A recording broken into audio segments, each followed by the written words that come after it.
We're looking forward to Dustin Poirier versus Michael Johnson. It's going to be a stonkingly good fight. Check it out. Ladies and gentlemen, we are live from the Isle of Man in the UK. This is John and Mike's MMA Corner. Okay, ladies and gentlemen, thank you and welcome to this week's podcast or video log, whatever the fuck you want to call it. Mike is here. He's on the phone this time around, though. So, Mike, give everyone a shout out. Hello, everyone. There you go. Okay, now, as you saw there on my phone, I have a beautiful picture of a wolf with blood on its face because they're fucking awesome animals. Anyhow, let's get into the fight game, so MMA world. Mike, let's look at what happened recently, sadly, with the news. Let's get that straight into Kenny Florian, a guy who I think we all have a bit of respect for, even if you have a little bit or a lot, you have respect for the man. He is a guy I think everyone knows pretty much. If you don't know who Kenny Florian is, I'm not going to waste my time explaining. He is a top bloke, but sadly, on the 10th of September, his brother went missing. He tweeted out on the 11th of September, if anyone could pass any message, his number, any information. And then sadly, his brother, Kurt Florian, was found passed away, and we don't know any more information, but it's terribly sad news. I just want to give my condolences and my thoughts are with him right now and his family. Yeah, exactly. You know, a great guy. Like, you know, good around the fans. He was actually on Tough One and came in as a middleweight, and he actually ended up his career as a featherweight. So, you know, just how stonking is that? But yeah, you know, condolences go to him. So we're going to go forward, Mike, and let's talk. I think I want to talk about a fight that got announced, which I'm quite looking forward to, which was the rematch back on Strikeforce, Luke Rockhold versus Jacare. This is a fight that's happening on the Lopez and BJ Penn card. It's a fight that it got announced, and there was a bit of a little buzz about it, but it kind of semi went under the hype of it. I think it's a great matchup. I look forward to this fight. There is so much to look into this and so much to take from it. I'm literally going to have to sit down and study both of these guys quite a bit and watch their footage, because there's so much to them that it's not that easy of a pick of a fight. And man, I just can't can't wait till November. I want the fight now. Yeah, exactly. I mean, I actually think that they're both better fighters than they were back then. That's Mike. Complete, even though Luke lost his last, I still believe he's a better fighter. Like, I think that's a pretty obvious statement to say they're better fighters than they were from Strikeforce. That's a kind of obvious statement, mate. Let's not be a bit too. You're kind of like Mike Goldberg there. You went a bit Mike Goldberg. You know, let's get away from that and stating obvious silly statements. We know they're better fighters, even Mike. But the thing was, Luke Rockhold was the champion. Yeah, he lost, but let's be fair, he was the title holder in the UFC. I think we know he's good enough and he's a better fighter. But the fight itself, though, is what I'm trying to get across. That's what I'm trying to get across, Mike. Oh yeah, it's super important. You know, he's got so much importance for the winner of that one. And it is. I think it all depends on who they're going to give Chris Weidman. Now, who did I hear? Oh, Yoel Romero. Sorry, Chris Weidman, Yoel Romero in Madison Square Garden. Because there was a potential that Yoel Romero was meant to be next up for the title shot.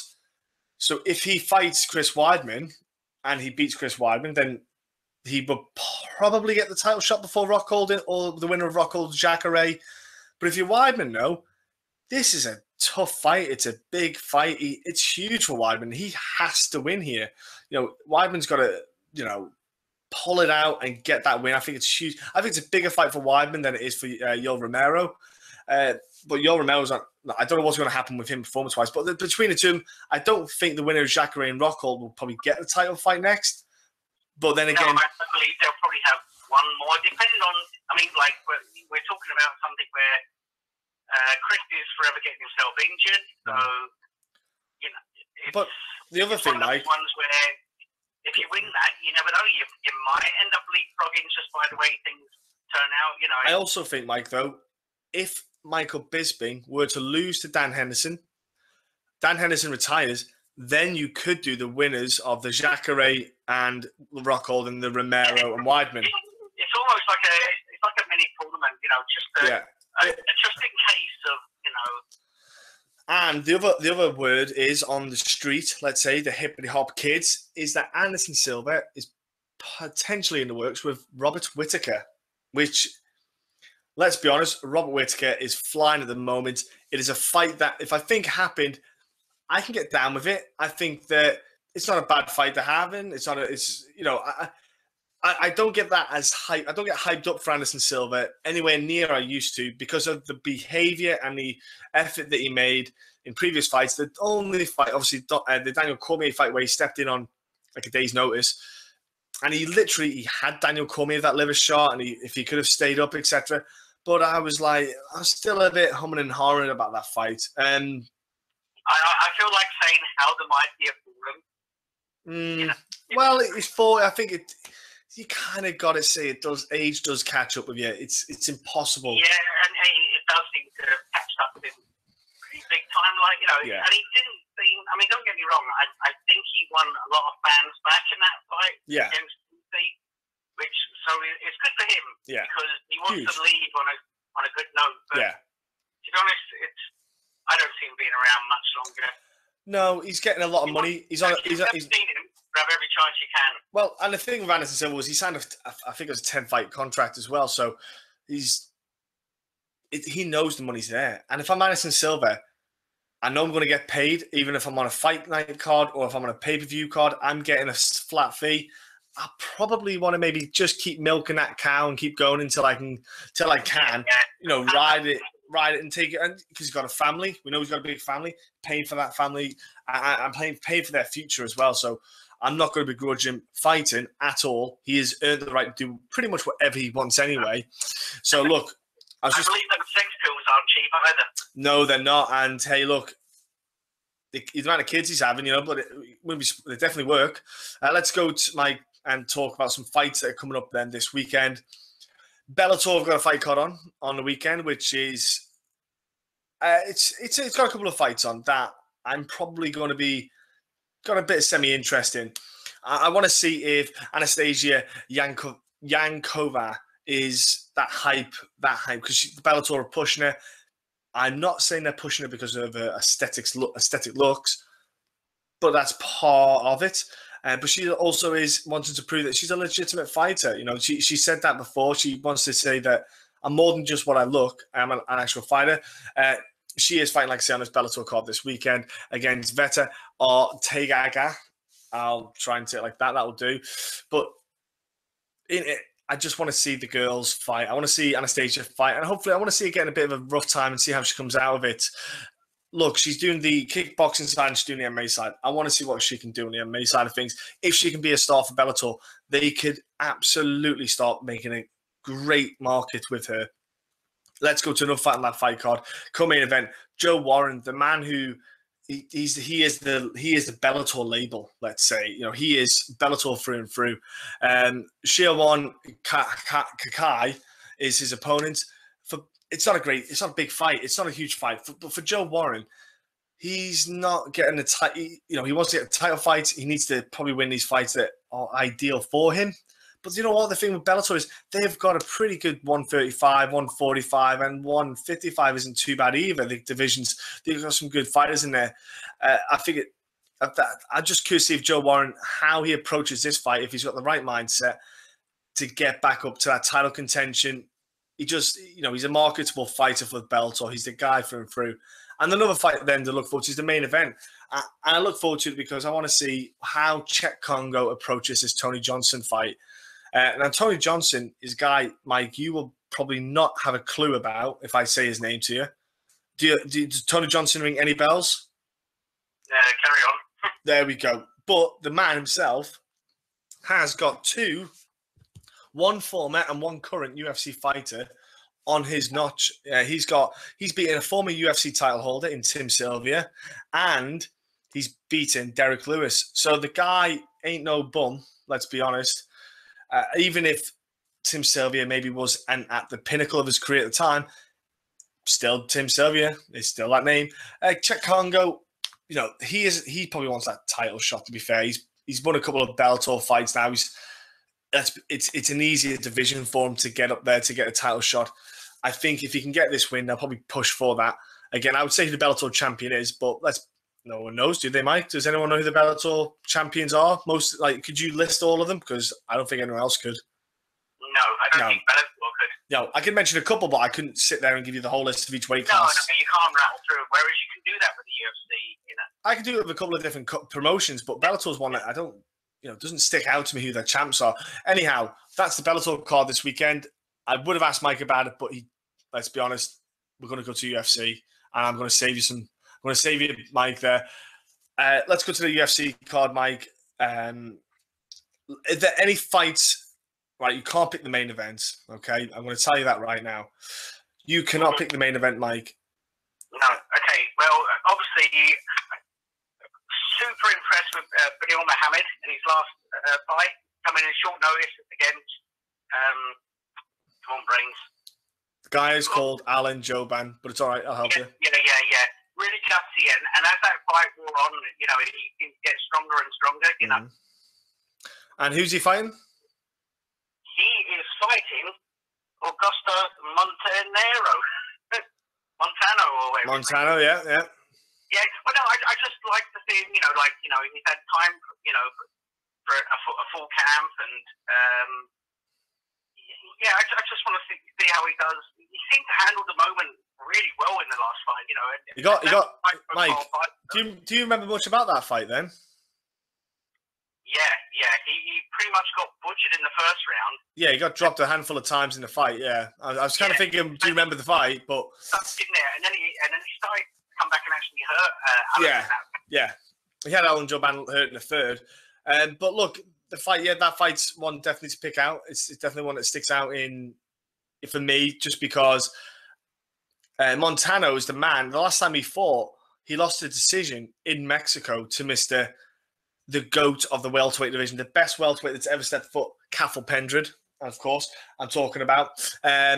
So look, he's been out for a while. I think he probably took the time out to maybe adjust himself and improve himself. I think Bellator will be too much for him. I do believe that was that not the fight that everybody that watched it believed that he won? Yeah. Well, everyone believes that. Everyone except for a couple of guys. Mike, everyone believed that Cathal never won any of them, but even the Sean Spence fight, he didn't win that fight. So, Mike, I'm going to go and pick a different fight then. I'm going to go to the Sam Sicilia return against Gabriel Benitez. I look forward to Sam Sicilia fighting due to the fact that I want to see how he comes back after his last fight. He lost his last fight. He got finished by Du Choi Hoi. I think that, getting finished, getting stopped, does that take a toll on his? Does that maybe show that he's taken too many shots in the past? Have they caught up with him? I want to see how Sam performs in this fight. I want to see how he does in this fight. His opponent, Gabriel Benitez, I like the fact that, if this card as a whole, if when you look at it top to bottom, there's a lot of fighters that who are coming off losses, and it's almost like a chance for redemption or a chance to get themselves back on the winning streak. I was literally going to say that sometimes pays for a really good card. So pressure's on. So both of the guys in Gabriel, he lost to Andre Philly. He got finished by him in the first round late last year. Don't ask me the date because I can't remember. And I'm not even going to guess the month. It was late last year. It was the last quarter of last year. Again, Sam Sicilia lost his last fight as well against, like I say, to Do-Hoo Choi, sorry. And he got finished in the first round. So the pair of them both been here. Again, he was like last year sometime, Sam Sicilia. Again, last quarter, I forget which month it was. It's too many cards. All I know is that. I like the fact that both guys taking time out. They've both given their body a bit of time to recover. I will probably favour Sam Sicilia in a fight due to the fact I think he'll probably use a bit more grappling instead of trying to stand and bang too much. That being said, they might not do that. But Sam likes to bang. He does like to bang, but I think he'll try to use a bit of grappling to close off because he likes to bang. And if he's been like Do-Hoo Choi is a bit of a special guy, but I still think Sam would be smart to not do that. So that's another fight. So Mike, Other than like main card fights, any prelim fights that stick out to you? Well, Sam was going to be my next choice. You stole it. Well, I think it's Agelando Perez. I've got a thank you mention for, because he beat Ian Entwistle. Beat the shit out of Entwistle, yeah, he did. Yeah. So I just want to say a thank you to him. Yeah, same here. He gets a mention. He has the most flexible ankles, because down he had some tight ankle holds on him in that fight. Woo! Like, dang, that was... talking about ankle locks and stuff. Oh, the recent Eddie Bravo Invitational, that was absolutely magnificent. The amount of leg lock attempts and leg lock submissions. I'm surprised any of those guys are going to be able to walk by the time they're 40. Middleweight, I believe, wasn't it? It was amazing though. The whole thing I loved it. I want to watch that. I loved the whole thing. It was great. Hey, Mike, I'll watch it with you and I'll educate you on stuff. It's cool. Don't worry about it. Let's go to the main card then, Mike. Fights on the main card. What's sticking out to you? And if you pick the main event, like, you can't pick the main and co-main event. I think those two are dead set. I want, there's four other fights on the main card. Pick one of them, and I'll pick another, and then we'll shoot to the co and the main. Evan Dunham, he's had a bit of success lately, here and there. So he's put together a few wins. So I just feel like, he's just starting to sort of squeak up there a bit, and I mean, it was himself that beat Ross, was it? I believe. Yeah, Yeah, he beat, pretty much wrestled him, didn't he? Yeah, very much so wrestled him. He nearly got an armbar, I believe, on him as well in that fight. I think that one was more of a wrestle rated, wasn't it? Yeah. But we know Ross Pearson's not the strongest grappler. It's as simple as that. No, Ross needs a guy that's going to stand and bang. But then again, he did beat Joe Lozon in decision after that fight. Exactly. Yeah, he lost a few fights, and then there was potential he could have been cut. He came back. He's now won a few fights in a row. But the problem, do I get excited about Evan Dunham? I don't know why you're getting excited about Evan Dunham. No. It's more of a curiosity. Like, I like it when people sort of start turning things around. And yeah, but if you sit there and say he's going to be in a title shot, don't get me wrong. I'm not going to put an empty bowl next to the chair, so I don't have to leave my seat. Yeah. Well, that's fine. What can you talk about? Then his opponent, Rick Glenn. You mentioned Evan Dunham, but his opponent, obviously, he's fighting is Rick Glenn. Well, yes. Obviously, a lack of internet, but go on. I'll let you talk that one up. All right, then I'll tell you who Rick Glenn is. Then Rick Glenn is making his UFC debut. He came from Victory FC. That's a promotion that's on the UFC Fight Pass. It's one of the promotions they've got signed on that deal. Rick Glenn, he is on a regional side of things. He's won titles. He is actually he's not a great grappler, but he is a very good grappler in himself. I don't think he's going to be able to. But the thing is, what Rick Glenn's got, he's actually got quite nice striking. He's quite good with his strikes. He puts them together quite well. For his height and the weight class that he's in, that's what makes him a pain in the ass. The dude's like, I think he's really well. I know that he's really lanky from fights that I've watched. I'd easily say he's got to be pushing 6 foot if he isn't 6 foot already on it. It's like looking in the mirror. He's just a tall dude. He's already fought on like World Series of Fighting before. Now I know they're not the biggest promotion, but they are in a way a big promotion, so to speak. And he's fought some legitimate fighters on there. He is a guy that Evan Dunham. It's not a walkover.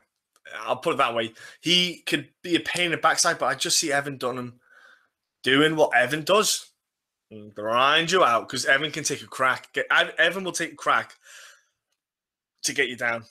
Okay, Mike, I will pick... okay, then. So you pick that one. I will pick... Canario versus Robertson. And the reason I'm picking that, it's not because of... The simple reason is, Canario, he fought at 185. He was actually on a 6-fight win streak, not just in the UFC, but outside the UFC, and then going into there. and he was looking good. Went up against Derek Brunson. Derek Brunson starched him in the first round. Exactly. And then Kenny Robertson he's actually, that was at 185, but this time he's fighting down at 170. So I am super curious about going, ooh, what's he going to do at 170? How's he going to fight? How's he going to feel? He's not a young spring chicken as well. So again, it's one of them dodgy ones.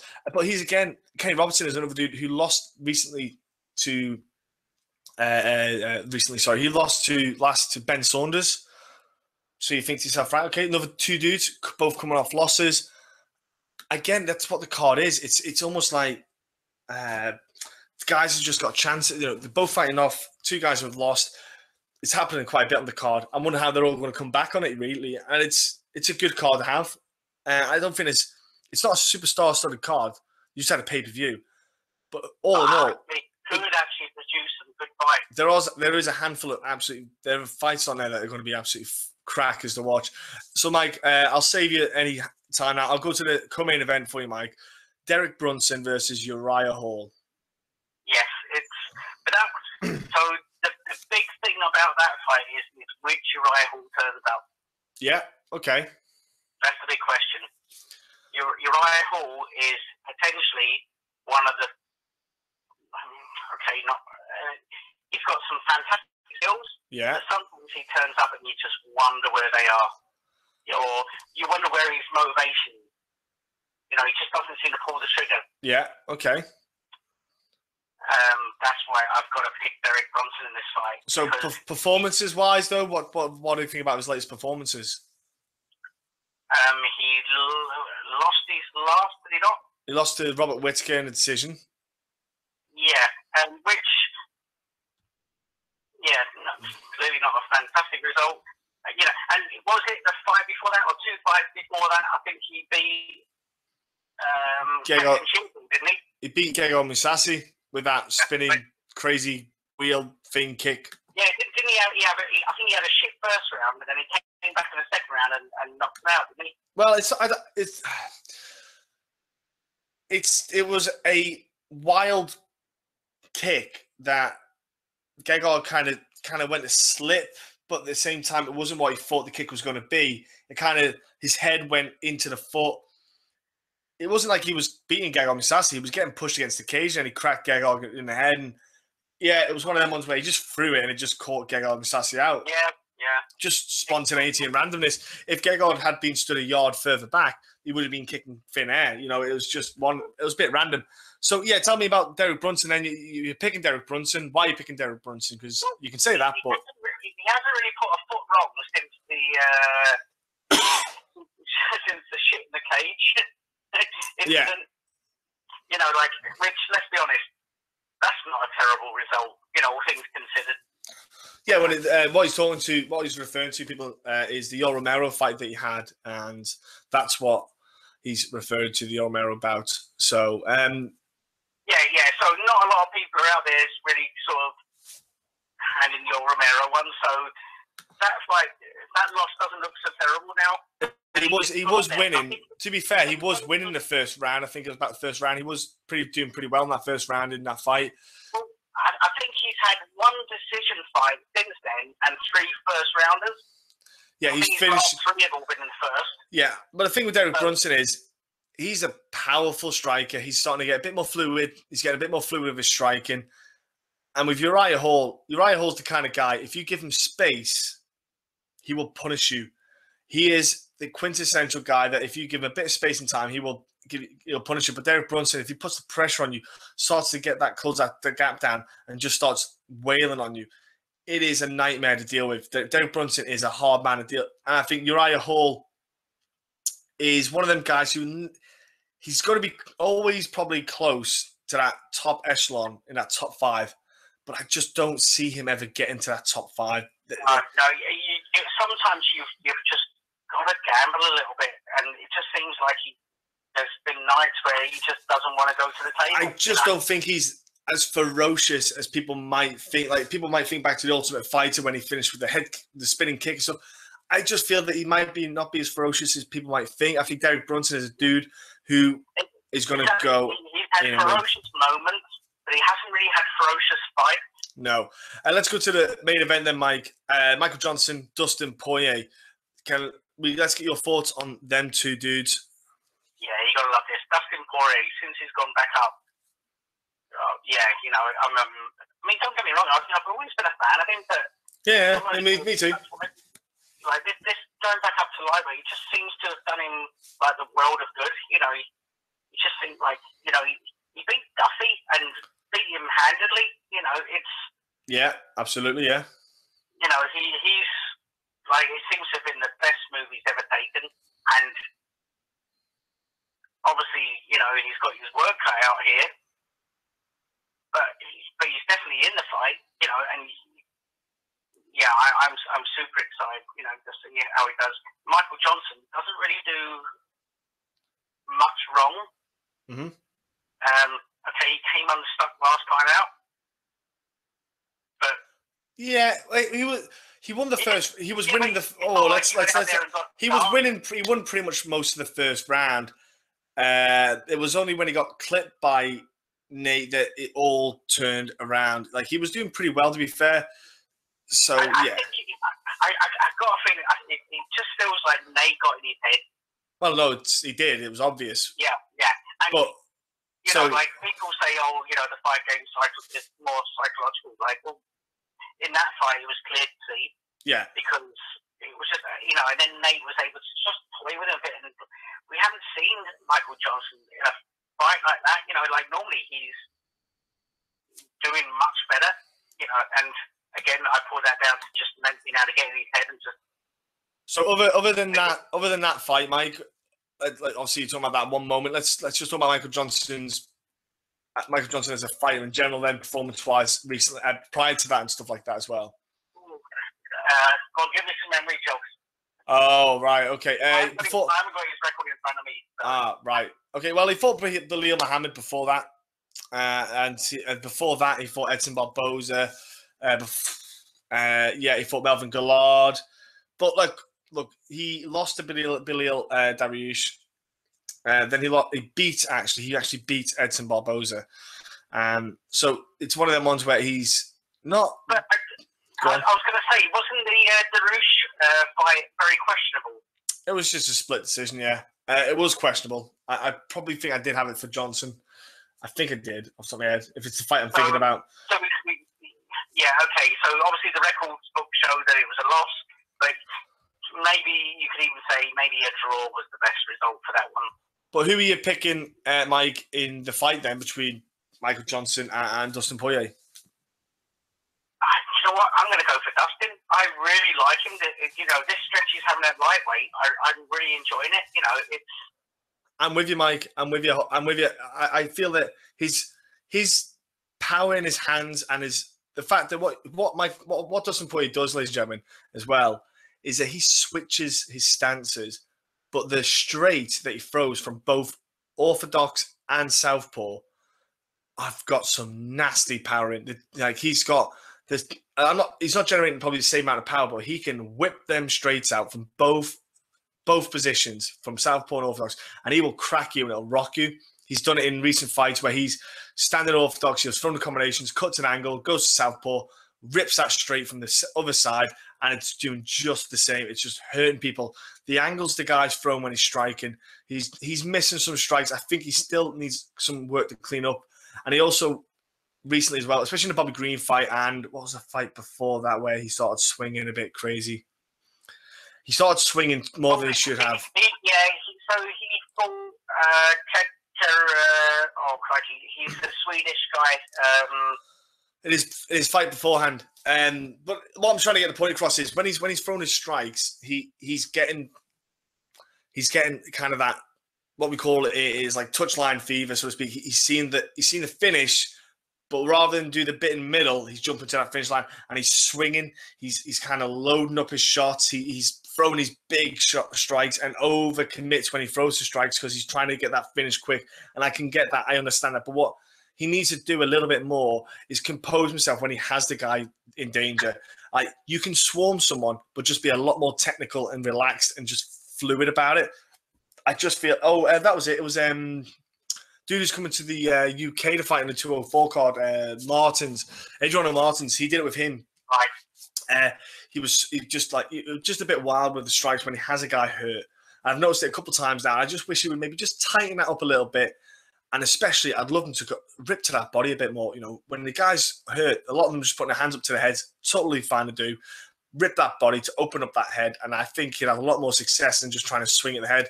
But anyway, that's just my kind of, if I was trying to have a gripe about the way he's finishing it, it would be that, because I think he would take less chances, because when he's swinging like that, he's open to the possibility of the counters from a guy who's basically, I'm going to call it a lucky shot. Mike doesn't believe in it, but when the guy's rocked and they just swing for the sake of swinging because the referee will stop the fight, and it could happen. And the last thing you want is that. But yeah, I'll go Dustin as well. I think he's probably got the jab is probably equal, but I think Michael Johnson's got some wicked pace with his combinations. But I think Dustin will probably just, even on the ground, I think he definitely wins on the ground. I think he'll probably win on the feet anyway.